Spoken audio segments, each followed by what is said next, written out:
Well, howdy, folks. It is that time again for another Vitruvian book review, and this one is very special to me. It is Man's Search for Meaning by Viktor Frankl. Here's why it is so special for me. If you were to ask me for any book that I would recommend, especially as it relates to nonfiction, this is the book I would want to put in your hands. And there are a number of reasons for that. It's not so much because it is a historical tale of a psychiatrist, that is Viktor Frankl, who survived the Nazi concentration camps. And it's not a biography about that. It's about finding purpose in each and every moment of life, be it a good moment or a moment of suffering. And I've read this book a number of times. And the reason why I'm bringing it on to the book review is because Novel Ravikant just mentioned in a blog post or something, I don't remember where I saw it, but he said it shouldn't be the goal to read as many books as you can, but to read a few really good books over and over, which was kind of a kick in the gut to someone who, as you all know, if you've seen any of these reviews, I'm trying to read 52 books at a minimum this year. And I would like to actually exceed that. I do want to be a more prolific reader. But in kind of combining that, I decided, well, why not go ahead and go back and reread a book that I find to be of profound importance to me in my life and that would be beneficial to anyone that might stumble upon this review. And with that in mind, I chose to reread Viktor Frankl's Man's Search for Meaning. So, just a little bit of background for if you're not one of the 12 million copies that have been printed owners of the book. Let me tell you a little bit about Viktor Frankl. Viktor Frankl was a scientist. He was a psychiatrist. He had a thriving practice prior to World War II. He was an outspoken opponent of the Nazi Party. One of the reasons why he was targeted and arrested, his entire family was taken. And prior to, now this is something that I had forgotten or didn't know or whatever until I reread the book and read some of the, I think it was in the afterword where this was noted, was that the idea of logotherapy, which is basically what Viktor Frankl pioneered, and again, was the idea of, this is the way I understand it. And again, I'm a total layperson. I'm not a scientist. I'm not a medical professional, but this is the way I understand the difference between the way Viktor Frankl and his logotherapy approached psychiatry versus that had been done prior to him by those such as Freud. So Freud would have you come in, sit down, lay on a sofa in his Victorian appointed office. So most likely you're probably someone with some means. You're in a very comfortable situation, and you would lay down and you would spill out all of your history, your life's history, and kind of receive that question, that proverbial kind of cliche question of, how does that make you feel?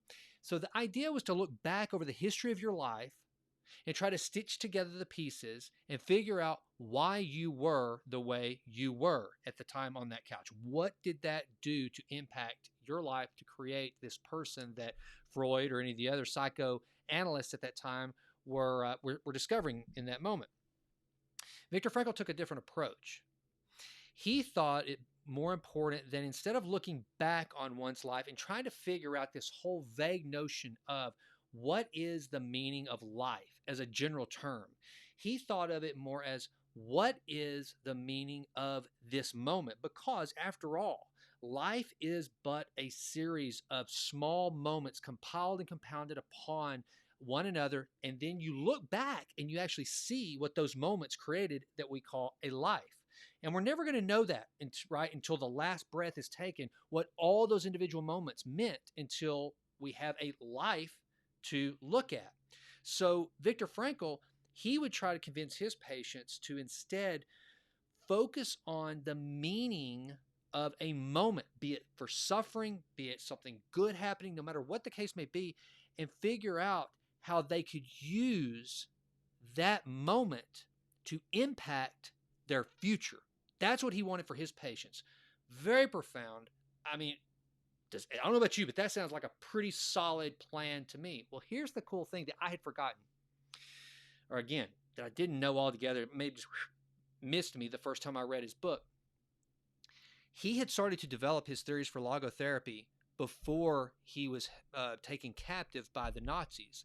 So we have this psychiatrist who's working on this idea of don't look so much at life as a general term and in the way off this abstract idea of what its meaning is, but instead take every moment captive and figure out what the purpose for your life and your meaning is in that moment. Well, he took that and he turned his time in the concentration camps into a real life experiment. Essentially, these concentration camps for Viktor Frankl became laboratories for human understanding, himself being one of his primary subjects. He wanted to know at that moment, whenever he was brought into the concentration camp and he was stripped of all of his clothing, he was shaved down to his bare skin, every square inch of his body shaven, his head, everything. Basically, his name is taken from him. He's assigned a number. Everything that he owned, everything that was his identity to the outside world was stripped. The only thing he was left with was what was in here, in his mind. And so he endeavored to figure out in different situations, why did he think the way he did? Why did he react the way he did in those moments? Why was it, for instance, that some of the insults hurled by the Nazi capos and guards, it wasn't the actual beating or the punishment that was the pain causing element of the situation. But what he noted was it was the insulting. It was this individual who lacked even a fraction of Viktor Frankl's education and stature prior to his captivity, having such having such a dominance over him. And for what reason? There was no objective reason why this person should be treating him the way he was. And so he would try to seek out these moments, and he explains what he saw with what he talked about, as did oh goodness, I'm drawing a complete blank on Admiral James Stockdale. Noticed this exact same thing whenever he was in the Hanoi Hilton in Vietnam, held captive, that the Eternal Optimists seemed to be some of the ones that suffered the most because they were trying to assign a definite event, like we're going to be released by this date. Come Christmas, we're going to be released. They would just, where we believe it and it's going to happen. If we believe it, it'll happen. Then that time would come and it would pass and it would just shatter their spirits. So what Viktor Frankl would try to do to anyone who would listen, and when he would give advice to his fellow prisoners or take into account for himself what was going on, he would try to say, in this moment, who am I? What does this mean? And what he learned was that there is this certain place that each and every one of us have that only we decide whether it leaves or stays, and that is what's in here, and it's our attitude. He also was the one that made famous, I think, the Nietzsche quote, which was, "He who has a big enough why can endure almost any how." For Viktor Frankl, it was to get out and to complete his work. It was also to see his wife. And here's another thing that is noted in the book that I found really cool. He actually started to hold conversations with his wife during the time of his encampment. He would pretend to have conversations with her. He would think about what she felt like, smelt like, what she would say, what she smelled, what she would say. He would recall these things, and he would almost have this real-life conversation with her, and that sustained him. He found that some of his fellow prisoners would do the same things. They would start talking about the meals that they were going to have once they completed this sentencing. Once the war was over and they inevitably were able to have a meal again, they would start to just describe in absolute detail, and the mind would paint these pictures. It was a realistic. It was like this was going to happen, and they would take themselves outside of the moment and look in and figure out what life will in fact be like after this. And they would enjoy these moments. And Viktor Frankl, he goes through, and it's a very short book. As a matter of fact, and most of the book is not necessarily just about his time in the prison camps. He just used that as an example to draw upon. But he does go into some pretty grueling details of what the Jewish captives suffered during that time, and it is grotesque, it is awful, it is horrible, it is just complete. The Nazis did everything in their power to dehumanize these men and women, but he also talks about how on occasion the Nazi soldiers would find it within them to just randomly express some sort of I don't know, some a kindness, if you will, and he talks about how just the smallest, tiniest ounce of kindness. It wasn't so much that it was another human being kind, but what it was a reminder that the Jews, were in fact human. Because remember, they had been treated like absolute pigs. In fact, one of the things that Viktor Frankl goes through is that he says that there's two types of people that went through Nazi prison camps: swine and saints. The swine were they were all treated like swine. They were all treated like swine. But some of the captives remained saints. They held their dignity. They held their heads high, their shoulders back whenever they were marched into the gas chambers. They didn't grovel. They didn't beg. They didn't hold their heads low. They stood up. They held their head high. And until they drew their last breath, they were their own man or woman, regardless of what was going on. And I just think, and right now, in the times we're living in, I think that this book is incredibly important. I would ask you, please take the time to read this, because, as you know, as it says right there at the bottom of the screen, improve always in all ways.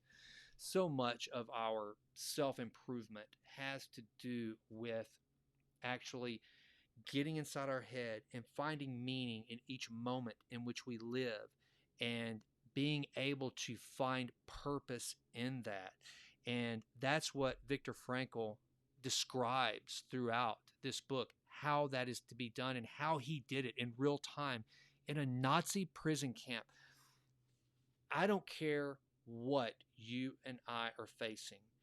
It probably won't be anything like what Viktor Frankl had to face, and was still able to hang on to that dignity. Here is something that actually Dr. William J. Winslade wrote, who, little bit of a preview. After reading this, I reached out to Dr. Winslade, who wrote wrote the afterword for this this copy. That let's see, there we go. That one, I've got the picture right there.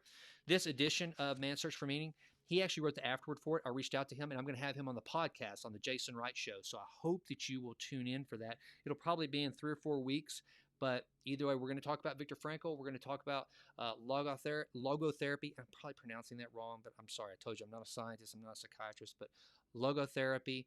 And we're going to talk about a lot of other things that I told Dr. Winslade, I said, I don't want to just make that conversation all about Viktor Frankl. What I would like is to have a conversation that has utility value to my listeners. I want them to walk away and be able to improve their mental state, and let it be something that helps them in finding their purpose in their life. So please tune into that on the Jason Wright Show. You can find it on Spotify, iTunes, wherever you get your podcasts, and I would be grateful for you listening. But here's the afterword or a portion of the afterword that Dr. Winslade penned that I found very, very, very profound, and it does a great job of summing up this book.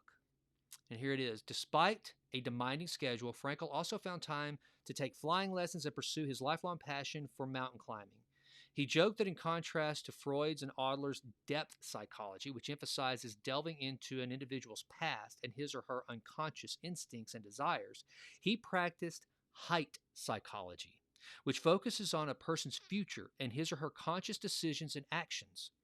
His approach to psychology stressed the importance of helping people to reach new heights of personal meaning through self-transcendence, the application of positive effort, technique, acceptance of limitations, and wise decisions.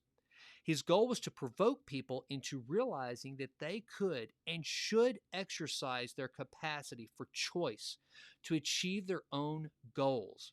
Writing about tragic optimism, he cautioned us that the world is in a bad state, but everything will become still worse unless each of us does his best. Frankl once asked to express in one asked, excuse me. Frankl was once asked to express in one sentence the meaning of his own life. He wrote the response on paper and asked his students to guess what he had written. After some moments of quiet reflection, a student surprised Frankl by saying, "The meaning of your life is to help others find the meaning of theirs."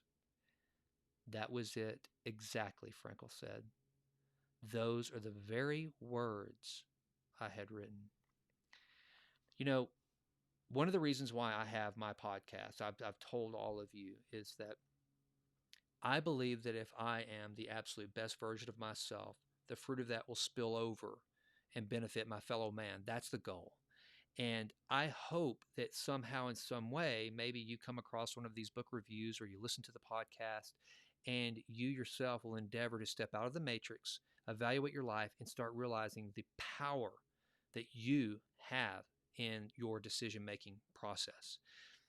I think that it's so important to face life knowing that you and I have infinitely more power than most of us actually realize. Power over outcomes, power over decisions that we can make, be it health, mental, relational, it doesn't matter. And I'm reminded. I actually keep it as the face of my Apple Watch. My famous the famous quote by Zeno, who was the father of Stoicism, which reads, "Man conquers the world by conquering himself." And that, in and of itself, I think sums up Viktor Frankl's practice and what he found in man's search for meaning. It is having this unyielding control over how we react to situations. One of my favorite quotes from Viktor Frankl that is in the book that I first read in Man's Search for Meaning, that I have quoted up as many times as I can remember, and that I say to myself over and over and over, and so many times I fail to act upon it. But I try my best to remember that between action and reaction, there's space.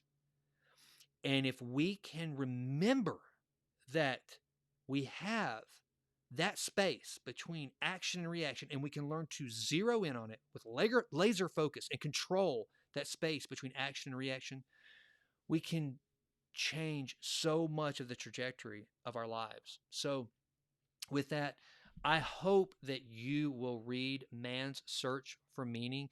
If you read it for the first time, I would very, very much like to hear about your take on it. Did it impact you like it has me? And what might I have missed? What did you learn that I didn't mention? If you're going through a hardcore struggle and you want to visit about it, then reach out to me. I don't have all the answers, but I'm looking, I'm searching, I'm trying to find them.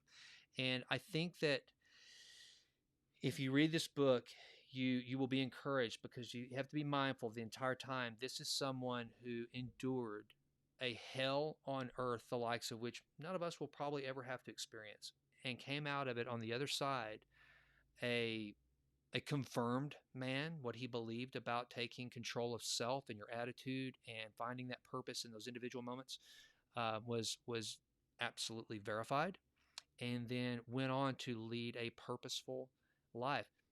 For example, and also just so you know, what happened to Viktor Frankl's wife?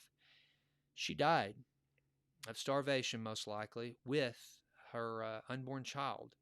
And Viktor Frankl never got to see her again. As a matter of fact, he never saw any of his family again. And he went back to Vienna, where his practice was and where he was arrested and held captive. And that's where he lived out his days and continued to practice his work. He thought that he owed it to the people of that area to stay and to offer a positive way. Another thing, when confronted with former Nazi soldiers or political leaders, Viktor Frankl decided that it was best to not generalize a population based on a few bad actors. He realized, again, he saw each and every human as an individual acting out. And he did not hold the German people in total as responsible for what was happening, which, again, this is a day and age where it's very common practice to take one individual and then categorize an entire population based on one individual's actions.